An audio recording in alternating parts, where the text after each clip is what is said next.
How to delete apps on iPhone with new update. Hey everyone, welcome back to our channel.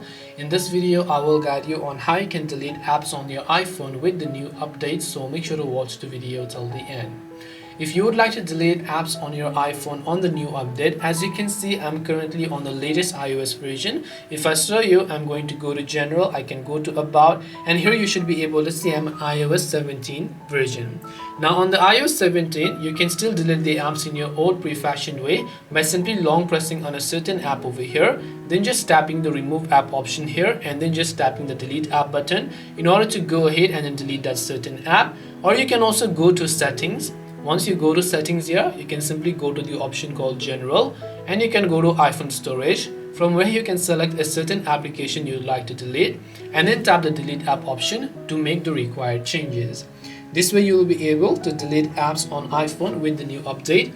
Hope this video was very helpful. If you have got any more questions, feel free to also leave them down below. Thank you very much for watching till the end of this tutorial, and see you soon in our next video.